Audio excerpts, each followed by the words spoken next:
La Radio del Sur presenta Bolívar Nuestro. Tu historia en clave presente. Con Alejandro López y Rosana Álvarez. Muy buenos días a todos nuestros oyentes. Hoy en una nueva entrega de nuestro programa Bolívar Nuestro.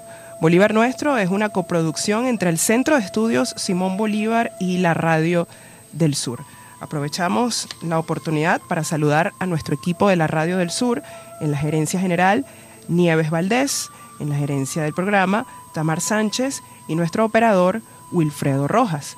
Este espacio también se lleva a cabo gracias al trabajo de nuestra productora general, Marian Marrero Hanson, nuestra asistente de producción, Luxmar Aular, y bueno, quien les acompaña todos los martes, quien les habla, Rosana Álvarez. Hoy, por supuesto, como desde hace un tiempo para acá, me acompaña también mi amiga Marian Marrero Hanson, parte del equipo del Centro de Estudios Simón Bolívar. Recordamos también nuestras redes sociales por Instagram, @centro_S_Bolívar, por X, centro_S_Bolívar, y nuestra página web www.cesimonbolivar.com.be. Asimismo, también los invitamos a revisar nuestro canal por YouTube, Centro Estudios Simón Bolívar.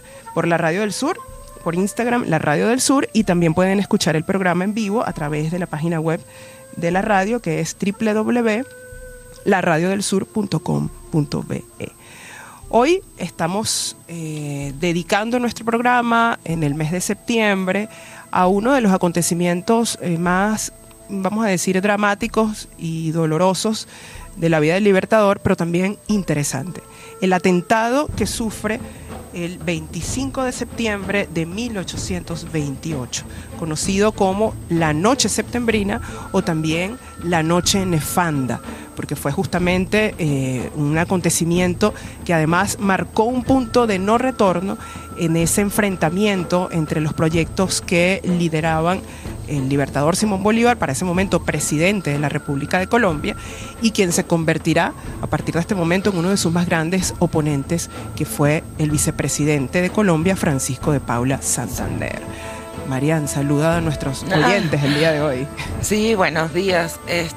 Nosotras, planificando este programa, hablábamos que Bolívar, como todos los grandes líderes, han sido objeto de atentado, y que eso toma una dimensión de magnicidio cuando ese líder o lideresa se encuentra, digamos, en un cargo como presidente, o en el caso de Bolívar, de libertador.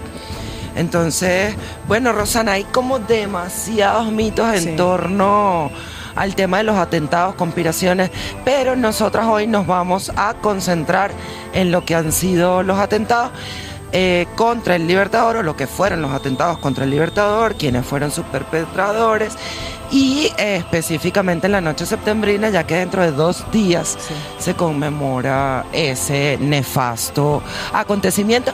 Nefasto, aunque a mí me gustaría, desde el punto de vista audiovisual, decir que es un suceso que ha sido narrado demasiado cinematográficamente hablando. Sí.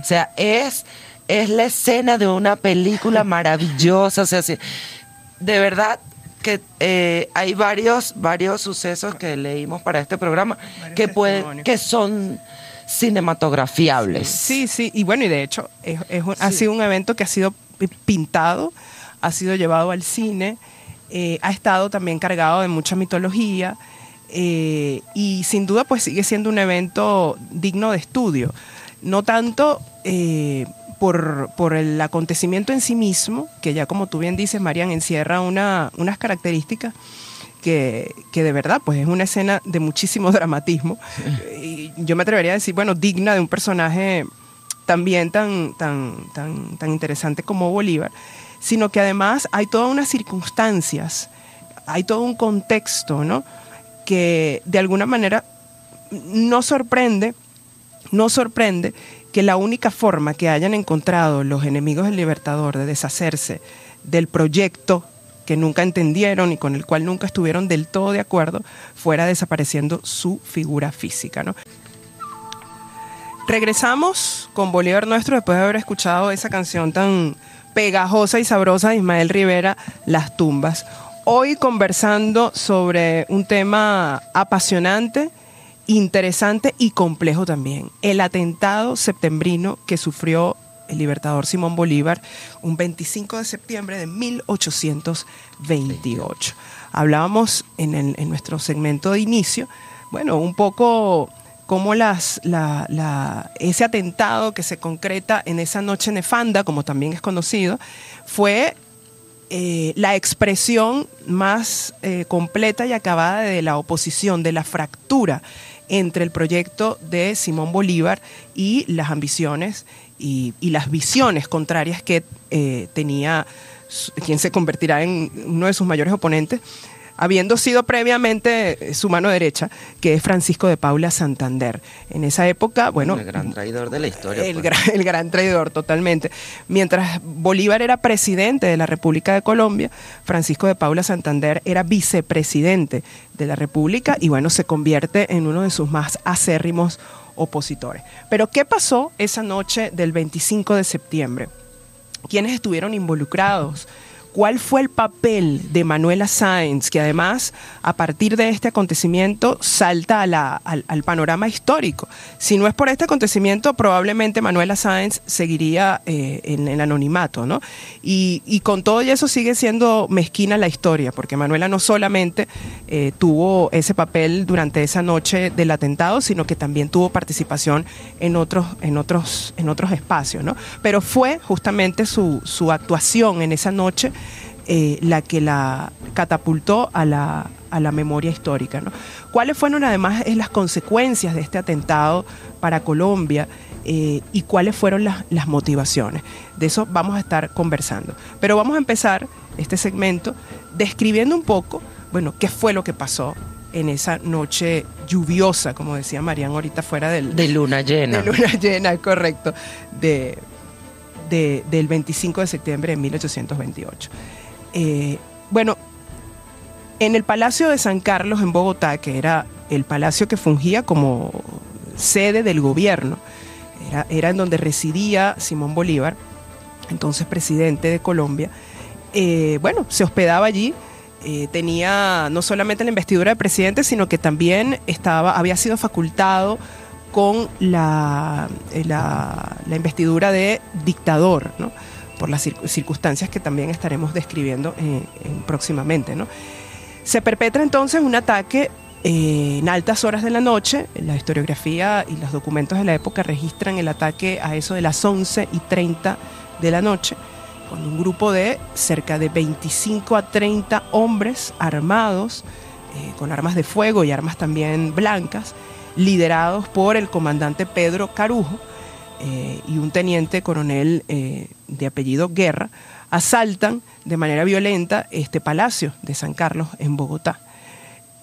Bueno, a lo que la Guardia de Honor y la Guardia de Seguridad tratan de detener, pero son lamentablemente sometidos, y los atacantes suben pues las escaleras que dan hacia la habitación en donde se encontraba Bolívar descansando. Y en ese momento justamente... Ajá, dime, Marian, ibas a decir algo. No, continúa. Yo lo que te iba a decir era, imagínate, 11:30 de la noche, ¿en qué condiciones puede estar un ser humano normal? Y más de esa época, pues, sí. Evidentemente no estaba viendo una serie de Netflix, no. Y menos, ¿verdad? No. Entonces, bueno, ¿en qué vestimenta que tenía, claro, etcétera, etcétera? Bueno, bata. En batas. Bueno, no, sí, claro. ¿Cómo se llama? En ropa de dormir, pues me imagino, claro, un momento de mucha vulnerabilidad. Ese es el sentido también de perpetrar un ataque a estas horas de la noche, ¿no? O sea, sabes que la persona tiene la guardia baja, por decirlo de alguna manera. El libertador, aun cuando siempre fue un hombre muy activo, un hombre siempre atento, que he leído que además habían unos perros a las afueras de la casa que comenzaron a ladrar ante la presencia de estos intrusos, y eso de alguna manera llamó un poco la atención del libertador. Alerta. Sin embargo, bueno, confiado, incrédulo ante semejante, que se atrevieran pues a hacer llevar a cabo semejante acción, no se preocupó de más, ¿no? Y allí, aunque perdón, hay, bueno, bibliografías que dicen que desde que se oyeron los ladridos y luego el ruido de las puertas forzadas, Bolívar tomó de una vez su espada. O sea, es nuito, él toma su espada y es Manuela que le dice, mira, chico, vístete. Sí, total, porque, claro, pero es que imagínate, bueno, lo agarraron fuera de base. Efectivamente, yo estuve leyendo que ellos dormían en habitaciones contiguas, no estaban juntos, ¿no? Sin embargo, a Manuela le da hay versiones que dicen que no, que estaban juntos, ¿no? De hecho, las versiones cinematográficas los representan juntos, ¿no? Estando juntos, y que es Manuela quien lo despierta, quien le advierte y quien además evita que él salga a enfrentar a quienes venían a asesinarlo, exactamente, ¿no? Entonces, bueno, allí se da toda una situación de muchísima tensión en donde Manuela interviene, porque, bueno, Bolívar iba directo a enfrentar, bueno, ¿qué es lo que es, pues? Ajá, él iba directo a la puerta a abrir. Exactamente, iba a enfrentarse, pues, con estos asaltantes. Y bueno, aclarar cuál es la situación, y bueno, sable en mano, como tú bien dices, Marian, y en paños menores, iba directo allí y Manuela es quien lo detiene y le dice, bueno, mira, pues, vístete y hazme el favor y salta por esta ventana, porque cómo es posible, ¿no? Sí, ahí hay una pequeña anécdota que es como que Bolívar había visto la ventana y como no era muy alta, o sea, previo a este atentado, y dice, cónchale, está buena para saltar. Y ella en ese momento, como usted dijo, exactamente, salte. recordándole. Fíjate, aquí yo quisiera aprovechar, porque la misma Manuela, en el diario de Paita, que es el diario que escribe hacia 1850, ya en los últimos años de su vida, ella describe recordando ese acontecimiento y fíjense lo que deja en su diario, ¿no? Dice: serían las 12 de la noche cuando latieron mucho 2 perros del Libertador. Y además se oyó un ruido extraño que debe haber sido el chocar con los centinelas. Los centinelas eran los guardias que estaban allí protegiendo el Palacio Presidencial, pero sin armas de fuego para evitar ruido. Desperté al Libertador. Fíjate que aquí uno puede suponer que estaban juntos, ¿no? Pero bueno, son suposiciones. Y lo primero que hizo fue tomar su espada y una pistola y tratar de abrir la puerta. Le contuve y le hice vestir, lo que verificó con mucha serenidad y prontitud. Me dijo, bravo, vaya pues, ya estoy vestido, ¿y ahora qué hacemos? Hacernos los fuertes. Exactamente. Entonces, volvió a querer abrir la puerta y lo detuve. Entonces, aquí es donde viene esta frase que tú acabas de citar, Marian, que él hace referencia, que bueno, que es una ventana que al no ser muy alta, es una buena forma de escapar de alguna situación de peligro, ¿no? Entonces, Manuela continúa y dice, yo fui a encontrarme con ellos, es decir, Manuela dio su cuerpo, dio pecho, pues, fue la que, mientras Bolívar está escapando por la ventana, luego de haberse vestido, me imagino que se puso una pequeña bata. Hay una representación pictórica donde aparece él desnudo, saltando por la ventana. O sea, le aparece así de espaldas y bueno, en fin. Mira, antes de que cuentes de la valentía de Manuela, que además, cónchale, yo creo que en este suceso es impensable no hacer un análisis de cómo los líderes jamás pueden salvarse solos, cómo el papel de Manuela no fue solo el de la mujer de Bolívar, la amante de Bolívar, pero dice que cuando se asoman la primera vez a la ventana, claro, es lo que te digo, yo primero soy periodista, siempre lo aclaro, pero de lo que he leído, se asoman y en la primera oportunidad está pasando gente. Ah, sí. Y se echan para atrás y después cuando verifican que no había nadie es cuando salta Bolívar, claro. ¿no? Claro, porque además, bueno, imagínate, en un evento en el que tú estás huyendo, no sabes quiénes son los que están conjurados. O sea, tú ves una gente pasando afuera en la calle y probablemente te estás lanzando a los brazos de otros del mismo cuerpo de asesinos, ¿no? Entonces, claro, por supuesto. Además, por una parte de eso, y lo otro es evitar dejar testigos de tu momento de huida, ¿no? Entonces, evidentemente... que mucha gente describe... como si fuera un Bolívar débil que salta desnudo, semidesnudo por la ventana, huyendo. Sí. A mí me pareció un acto de valentía salvar la vida para salvar un proyecto tan importante. Pero es que además yo creo que a veces esos análisis son tan de Superman. O sea, pero ven acá, Bolívar era un hombre, o sea, era un ser humano. O sea, cualquiera puede temer a que atenten contra su vida. Y lo peor de todo es que Bolívar iba a enfrentar a los tipos. Manuela es la que le dice, no, mijo. Claro, pero además salta. inmolándote también sacrificas el proyecto. Entonces, Claro. ¿qué de cobarde tenía eso? Pues, Pero bueno, por eso te digo, es que es lo que te acabo de describir. Bolívar tenía la intención de enfrentar a los que venían a la habitación. Manuela es la que lo ataja y le dice, huye, porque es que no vas a poder. O sea, yo entiendo que tú creas que eres inmortal, pero no lo eres. Entonces, fíjate, ella dice, yo fui a encontrarme con ellos a cuerpo, pues completo, para darle tiempo a que se fuese, a que Bolívar pudiera saltar por el balcón y pudiera huir. No tuve tiempo de verle saltar, ni cerrar la ventana. Desde que me vieron, me agarraron y me preguntaron, ¿dónde está Bolívar? Y les dije que por ahí hay un historiador que dice que ella respondió de manera muy serena, ¿no? Y además me la imagino totalmente. Divina. Sí, les dije que en el consejo, que fue lo primero que se me ocurrió, registraron la primera pieza con tenacidad, o sea, un salón que estaba cerca del lugar, pasaron a la segunda pieza y viendo la ventana abierta exclamaron, huyó, se ha salvado. Y yo les decía, no, señores, no ha huido, está en el consejo. ¿Y por qué esa ventana está abierta? Y ella que respondió, bueno, yo la acabo de abrir porque, bueno, deseaba saber qué ruido había fuera en la calle. Unos me creían y otros no. Y así va. Bueno, imagínate, tú pasaron. No, mira lo que dice. Pasaron al otro cuarto. Mira, sí estaba en otro cuarto Bolívar. Tocaron la cama caliente y más se desconsolaron. Por más que yo les decía que yo estuve acostada en ella esperando que saliesen del consejo para darle un baño, me llevaban a que les enseñase ese consejo.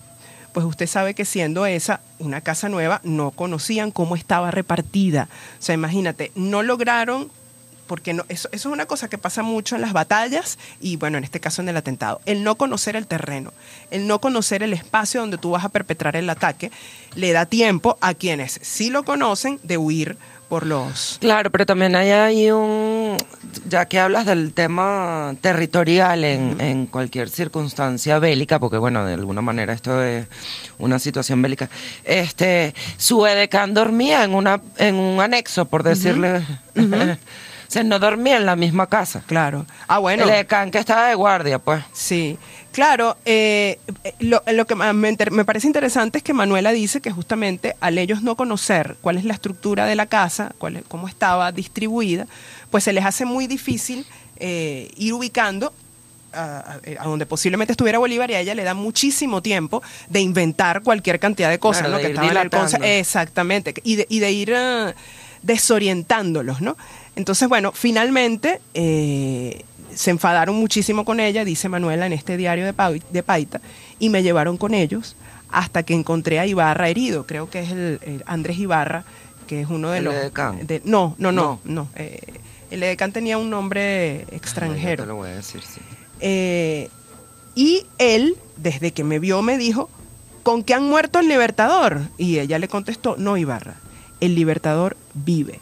Entonces, bueno, allí ese testimonio de Manuela, que es muy poderoso, que además es un testimonio de alguien que estuvo presente en esa situación, queda como una marca, digamos, indeleble para la memoria, para saber que efectivamente, pues, cómo pasaron los hechos y cómo esa participación de Manuela determinó que no se ejecutara, que no tuviera éxito esa operación en contra del Libertador, ¿no? Entonces, bueno, tú decías algo muy interesante. Yo he escuchado a otras historiadores e historiadoras que han dicho que efectivamente Manuela Sáenz salta la historia gracias a este episodio, que además es el que luego le da el nombre de libertadora del Libertador. Pero además Manuela no solamente actúa por un móvil amoroso, digamos, hacia el hombre, ¿no? Sino que actúa por una profunda convicción de la necesidad de mantener... Exactamente, esa es la palabra. Totalmente estratégico, muy fría, muy calculadora también, muy astuta, porque fíjate, a diferencia del Libertador, que iba mandado a enfrentar a estos asesinos, lo primero que piensa Manuela, con cabeza fría y muy clara de la magnitud de lo que estaba ocurriendo, es, no, ni se te ocurra salir a enfrentar a estas personas. O sea, tienes que huir, tienes que esconderte y yo me encargo de esto. Pues además sin ningún temor, porque ellos han podido también atentar contra su vida. Pero uno de ellos parece que frena a uno que sí iba decidido a asesinar a Manuela y le dice, no matemos a mujeres. No matemos a mujeres. No matemos a mujeres, no nos metamos en este show aquí, a matar mujeres, tal. Sin embargo, bueno, fíjate la valentía de esta mujer que no le interesó pues poner su propia vida en riesgo, no solamente como venía diciendo, en defensa de quien fuera su compañero, sino en defensa también de un proyecto, porque Manuela también sabía, y se lo había dicho varias veces a Bolívar, oye, tienes que cuidarte porque aquí viene un tema, pues, o sea, van a atentar contra tu vida. Ese atentado, bueno, como todos los atentados, como todos los atentados y todos los golpes de Estado y todo este tipo de cosas, siempre se avisan de alguna forma. Y Manuela, como llaman las sonadas. Exacto, las sonadas. Y Manuela, como hemos conversado también en este programa en varias oportunidades, bueno, tenía oídos y ojos donde nadie más los tenía. Mira, Rosana, disculpa que no me gusta dejar como informaciones en el aire. El edecán se llamaba Guillermo Ferguson. Que dicen, bueno, en algunos libros dice que estaban solamente ellos dos en el palacio. O sea, 2 centinelas que, bueno, que los habían dominado los golpistas, los conspiradores. Sí, es que eso era un golpe de Estado, totalmente. Claro. Un magnicidio, un golpe de Estado. Estaba el sobrino del Libertador. Sí. Un mayordomo Fernando y el Bolívar. médico, porque tenía a dos... tenía el mayordomo y Fernando Bolívar Tinoco estaban enfermos, entonces estaba el doctor personal de Bolívar. O sea, no había casi nadie en esa casa. Sí. Y que justamente Ferguson estaba en una casa cercana. Imagínate. Y a él es el que matan. A Ferguson lo asesinan. Porque en lo que escucha como toda la revuelta, él sale en defensa, pero eran demasiados hombres contra él. Claro, y lo asesinan. pero es que además, dime tú, ahorita nos vamos a ir a un corte, pero dime tú, 25 hombres para ir a matar a uno solo, usted me dirá. A ver quién es el cobarde. Exactamente. Bueno, vamos a nuestro primer corte y regresamos con más de Bolívar Nuestro, hoy hablando sobre el atentado septembrino. No te apartes de nuestra programación. Ya volvemos con más de Bolívar Nuestro. De vuelta con ustedes, Bolívar Nuestro. Tu historia en clave presente. Estamos de vuelta en Bolívar Nuestro, hoy dedicadas a hablar sobre la noche septembrina, esa noche terrorífica que pasó el Libertador y que si no hubiese sido por Manuela Sáenz, no la cuenta, como dicen por ahí. Esa noche en la que se perpetró uno de los acontecimientos más tristes y patéticos de la historia de nuestra república, de la república, de ese proyecto maravilloso y de república que existió, que fue Colombia, ¿no? Esa noche en la que pretendieron asesinar al Libertador en el Palacio de Gobierno en Bogotá. Antes de continuar, esta narración que veníamos desde el segmento pasado describiendo de manera pormenorizada, me corresponde recordarles a nuestros oyentes las frecuencias que a nivel nacional alcanza la Radio del Sur. En Caracas, por supuesto, la 98.5, por donde nos están escuchando actualmente. En La Guaira, 98.7. En Valencia, 101.5. En Barquisimeto, 97.1. El Tigre, 96.7. Trujillo, 90.1. San Cristóbal, 97.7. Calabozo 88.7, San Martín de Turumbán 104.3, en Luepa 95.5 y en Las Claritas 102.1. Esto, por supuesto, cubre el ámbito nacional desde el Distrito Capital, La Guaira, Carabobo, Lara, Anzoátegui, Trujillo, Táchira, Guárico, La Guayana, Esequiba y el Estado Bolívar. Hasta ahí llega nuestra señal desde la Radio del Sur. Asimismo, aprovechamos para recordarles las redes sociales del Centro de Estudios Simón Bolívar, quien conjuntamente con la Radio del Sur pues llevan adelante este espacio llamado Bolívar Nuestro. Por Instagram nos pueden seguir a través de @centro_piso_s Bolívar, por X, Centro S Centro Piso S Bolívar, y nuestra página web cesimonbolivar.com.be, y por la Radio del Sur, por la página web www.laradiodelsur.com.be, por donde además pueden escuchar la transmisión en vivo todos los martes de 11 a 12 del mediodía. Ay, Rosana, mira, disculpa, antes de continuar con nuestra descripción, estamos aquí, como decías tú en el corte, haciendo una radionovela sobre la noche septembrina, describiendo cada detalle. Antes de decir cómo culmina, que no culmina en el salto por la ventana, obviamente, desde el Centro de Estudios Simón Bolívar queremos felicitar a la Red de Historia, Memoria y Patrimonio por ese hermoso, maravilloso, increíble Congreso Regional de Historia que se acaba de hacer en Carúpano. Fue un evento con una extraordinaria organización. La compañera Gregoria Urbano, bueno, nuestra Goyita de la Red de Historia, Memoria y Patrimonio, fue una maravillosa anfitriona, donde además se dieron actividades conexas como el foro antiimperialista, se hablaron temas de actualidad y que culminó con un éxito absoluto. De verdad, felicitamos a la Red de Historia, Memoria y Patrimonio, y en especial a nuestra compañera Gregoria Urbano. Siempre es bueno tener aliados a nivel nacional porque, bueno, efectivamente las labores del Centro de Estudios Simón Bolívar no se llevan a cabo solo en Caracas, sino que efectivamente pues tenemos una red completa de activistas. Es verdad, y ya que estamos aprovechando el momento para hacer momentos de anuncios, es importante también decir que estuvimos presentes la semana pasada como Centro de Estudios Simón Bolívar y nuestra producción editorial en la Feria Internacional del Libro Capítulo Guayana Esequiba. Wow. Estuvimos allí presentando nuestras novedades editoriales.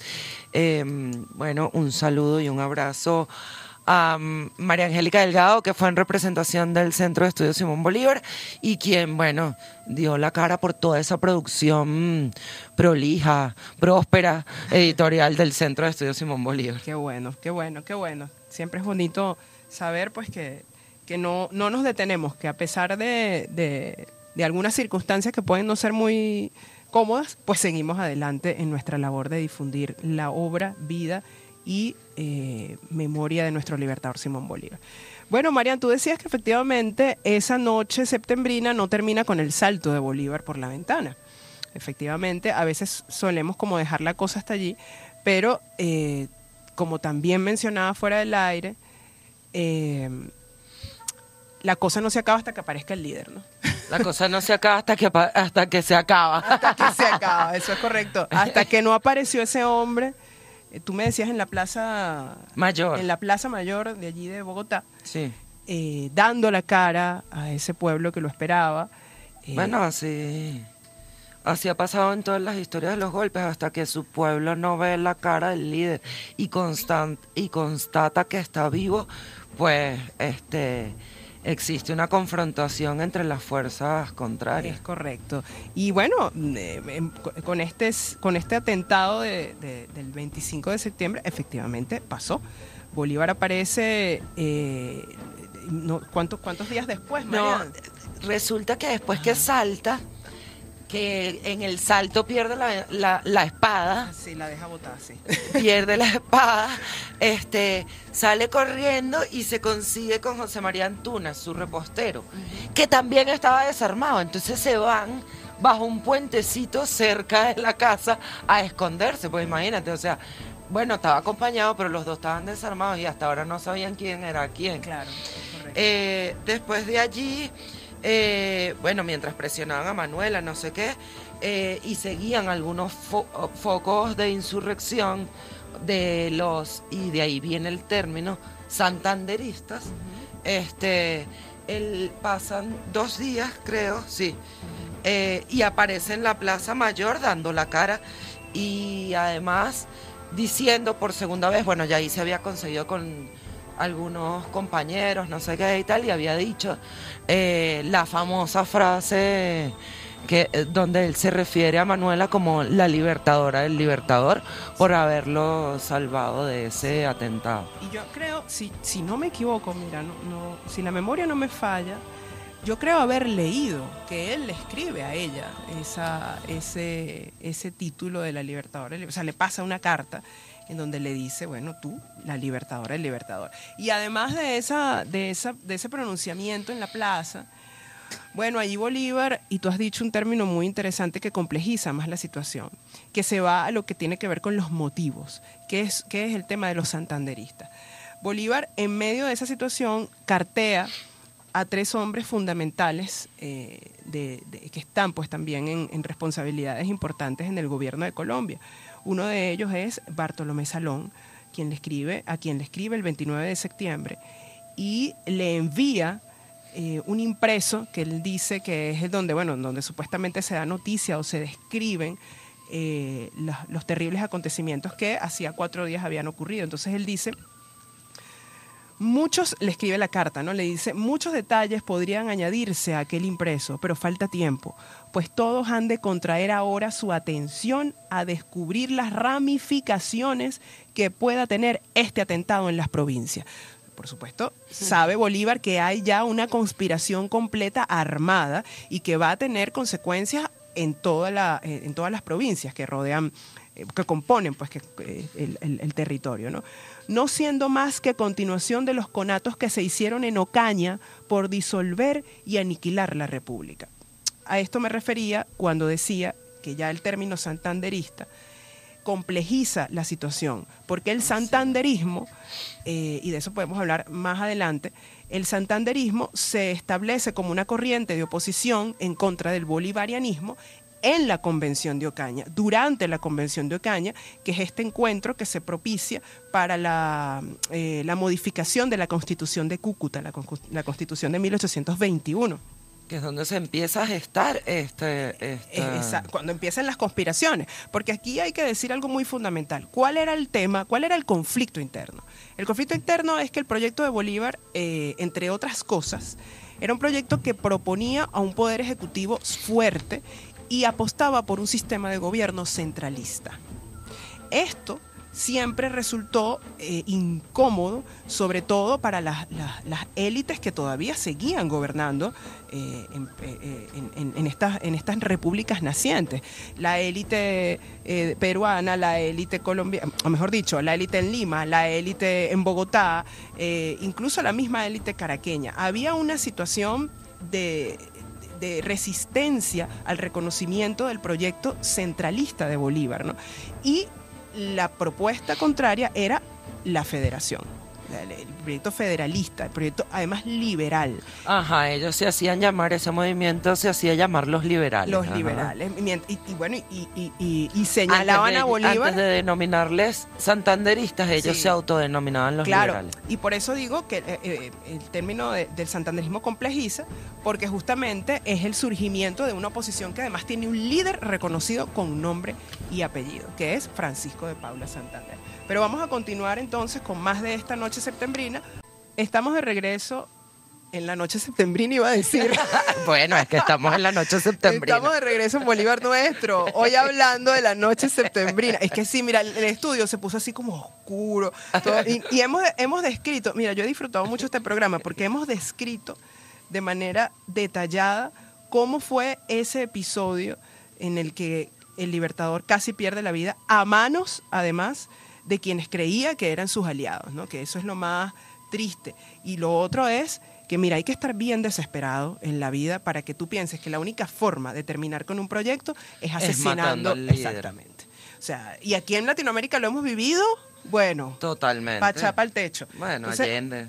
Entre muchos otros que pudiéramos dedicar un programa completo a hablar de los líderes latinoamericanos y mundiales que han sido objeto de asesinato con el único objetivo de acabar con su proyecto y además creyendo que desapareciendo su figura, eso, Luxmar, salud. Salud. Y qué palabra cierta, de que desapareciendo a la persona desaparece el proyecto y no hay nada más lejos de la realidad. Y si no, mira la revolución bolivariana. Bueno, a los hechos me remito. Yo decía antes de irnos al corte, Marian, y tú fuera del aire también me aclarabas algunas cosas, ¿no? Que Bolívar aparece en la plaza ¿verdad? Dando la cara a su pueblo, reconociendo el acto heroico de Manuela y agradeciéndole públicamente salvar su vida, y el momento en el que además la nombra Libertadora y Libertador. Yo comentaba sobre unas cartas que le había escrito Bolívar a 3 hombres. Y posterior al acontecimiento, exactamente. O sea, cómo reacciona Bolívar después de haber estado en esta situación tan comprometedora y terrorífica, sin duda alguna, ¿no? Esas cartas que manda a Salón, que la leí en el segmento pasado, en donde le dice, mira, es que aquí hay que además tomar medidas. La justicia tiene que imponerse. Basta de perdonar cuanta injuria se produzca, basta de perdonar cuantas violaciones a la República se produzcan. Llega el momento entonces de poner, vamos a decir, mano dura. Además, recordemos que Bolívar está detentando el título de dictador, que aquí me quiero detener un momento para aclarar que no se trata de una dictadura al estilo dictadores fascistas del siglo XX, exactamente, que mucha gente, hay toda una campaña dedicada a acusar a Bolívar de dictador, pero sin entender cuáles son las implicaciones de la figura política, ¿no?, del dictador. En este programa, Bolívar Nuestro, sí, les hace falta leer a Foucault, pues, o sea, cómo interpreta, de verdad. No, nosotros hemos explicado cuál es el origen de esa dictadura, que es una figura que justamente busca en momentos de guerra, de mucha tensión, de urgencia y de emergencia política, tener en un solo, digamos, en una sola instancia, que en este caso es la instancia del Poder Ejecutivo, la toma de decisiones. Y es una cosa a la que se llega mediante un congreso, o sea, es una aclaratoria, no es que llega un gorila y se monta y decide, no. O sea, hay toda una... se llega colectivamente a la decisión, que es la diferencia entre el término antiguo y el término actual. Es correcto. Es una cosa, el origen es romano y tiene que ver con la figura del hombre fuerte que tiene que tomar decisiones en momentos de muchísima coyuntura y emergencia política, económica, social, etcétera. Entonces, para evitar justamente la disgregación de las decisiones, para evitar los saboteos, para evitar los retrasos, se acude a esta figura y Bolívar detentó el título de dictador en varias oportunidades durante toda su carrera de presidente. Vemos por qué lo detentó. O sea, fíjate tú, la noche septembrina es la muestra de por qué era necesario que en ese momento Claro, de hecho, la dictadura es uno de los motivos del atentado. O sea, cuando se produce este atentado, uno de los motivos por los cuales se produce es su nombramiento de dictador. O sea, los tipos estaban convencidos de que Bolívar se había convertido en un tirano. Pero es consecuencia y motivo a la vez, ¿no? O sea, habían en ese momento habían fuerzas opositoras al proyecto que no sabíamos que era Santander y por eso él asume el cargo de dictador, ¿no es así? Es que la misma convención de Ocaña, que es esta convención que se realiza... Es una pregunta, Rosana Álvarez, recuerda que yo soy periodista. yo te entendí. Esta convención de Ocaña, que se realiza con el objetivo de modificar la Constitución del 21, la Constitución de Cúcuta, que además se realiza antes de que se cumplieran los 10 años reglamentarios, es decir, se supone que en la Constitución de Cúcuta debía ser vigente por lo menos hasta 1831, pero este carácter centralista de esa constitución, ese proyecto que no era liberal, que no era federalista como lo querían estos sectores de la oposición a Bolívar, que luego se identifican como santanderistas y que luego es Santander el que los encabeza y los lidera. En la convención de Ocaña justamente lo que ocurre es ese choque de dos proyectos. Esa convención no llega a modificar la Constitución de Cúcuta, no cumple con sus objetivos. Entonces, lo que ocurre es que se debilita la Constitución de Cúcuta porque ya ha sido sometida a cuestionamiento. O sea, tú me estás llamando a un congreso en donde vamos a modificar la Constitución y no la modificas, pero la deslegitimas. Eso genera una cantidad de fracturas a lo interno y una desestabilización en términos de gobierno que obligan a Bolívar, y no a él, a un consejo de gobierno, a pedirle a Bolívar que asuma las funciones de dictador, porque ha quedado deslegitimada la Constitución de Cúcuta. Hay efectivamente una oposición o digamos un desacuerdo a lo interno de la República que no permite una gobernabilidad, que no garantiza una gobernabilidad segura. Y bueno, imagínate, o sea, nosotros venimos, no hay un sistema de gobierno lo suficientemente fuerte, por eso Bolívar siempre insistió en el centralismo, por eso Bolívar siempre insistió en todas las constituciones que redactó en un sistema de gobierno con un ejecutivo fuerte, porque sabía de las tendencias localistas, regionalistas, además de las diferencias personales, los caudillitos, los egos, o sea, estaba muy consciente del carácter que teníamos. La República siempre estuvo amenazada por desestabilización y la única manera que Bolívar siempre consideró la más acertada era el sistema de gobierno centralista con un ejecutivo fuerte. Esto, por supuesto, empezó a afectar... Sí, de hecho, en la convención de Ocaña creo que lo tildaron de tirano y conservador. Exactamente. Tirano, conservador. Y por eso, el 27 de agosto, que es cuando él lanza el decreto, firma el decreto aceptando la dictadura, es que se prenden todos los ánimos y bueno, desemboca en nada más y nada menos que un atentado, un magnicidio. O sea, pero es como la concreción de, mira, no, ¿cómo es que este tipo, intentamos cambiar la Constitución, intentamos entonces, ¿cómo se llama? Cambiar el sistema de gobierno a un sistema federalista, elemento además o aspecto en el que Santander tuvo muchísimo protagonismo en su presencia durante la Convención de Ocaña, cosa que no debía haber ocurrido, pero que ocurrió. Y bueno, finalmente termina esa oposición en la concreción de un intento de asesinato. Mira, por aquí me están diciendo ay, que se me acabó Rosana, el tiempo. sí, escucha, nosotras que creíamos que íbamos a hablar de los atentados al Libertador, nos hemos dedicado a la que en esta temporada tiene mayor recuerdo, que es la noche septembrina, digamos por la fecha en la que estamos, ¿no? Nos quedan escasos minutos, pero yo no quisiera que cerráramos este programa sin que me dijeras quiénes fueron los malos y quiénes fueron los buenos en este atentado contra el libertador Simón Bolívar. ¿Quiénes fueron los malos y quiénes fueron los buenos? Bueno, fíjate, los intelectuales y planificadores, se dice que está un liberal de nombre Luis Vargas Tejada, junto a un médico de nombre Florentino González y un abogado llamado Agustín Ormenta. Todas eran figuras prominentes que se oponían al centralismo y al supuesto autoritarismo de Bolívar.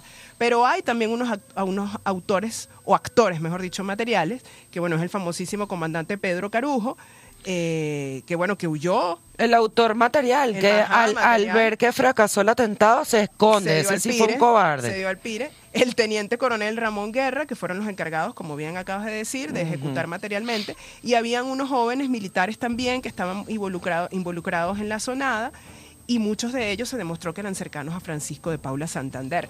Y el mismísimo Francisco de Paula Santander, que digamos que su participación es el punto más álgido, controversial y debatido, porque él se le acusa de ser el verdadero autor intelectual, el verdadero cocinero de la revuelta, y aunque parece que no hay pruebas directas que lo ubiquen dentro del ataque planeado, pues evidentemente su participación en la Convención de Ocaña, su actitud dentro de la misma convención, da cuentas de que efectivamente participó intelectualmente de este hecho. Tanto así que le dictaron, bueno, lo que llamaríamos hoy auto de detención, pero, y bueno, y para fusilarlo, pero Bolívar lo detiene, lo exilia y le perdona la vida, cosa que está muy criticada por muchos de los historiadores y gente que comentó. Ajá, y los buenos, porque, bueno, pero tú tienes una lista de los buenos ahí. Sí, bueno, además de Antunes, que lo acompañó desde el puente, no sé qué y tal,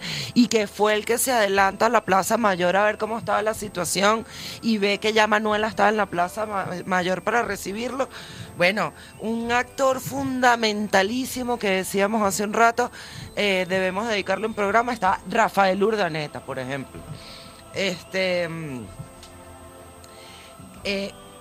obviamente las fuerzas patriotas ya lo victoriaban, o sea, era un colectivo de gente. Bolívar no estaba solo, y nunca. Por eso yo digo que él de esa ventana salta a la revolución. Así es. Bueno, buenísimo, me disfruté muchísimo el programa de hoy, chicas, esas descripciones cinematográficas. Los invitamos a un nuevo programa de Bolívar Nuestro el próximo martes para que nos sintonicen por aquí mismo, por la Radio del Sur. Nos escuchamos entonces. Llegamos al final de Bolívar Nuestro. Nuestro. Tu historia en clave presente. Con los mejores cuentos sobre nuestro libertador Simón Bolívar. Los esperamos de nuevo el próximo martes.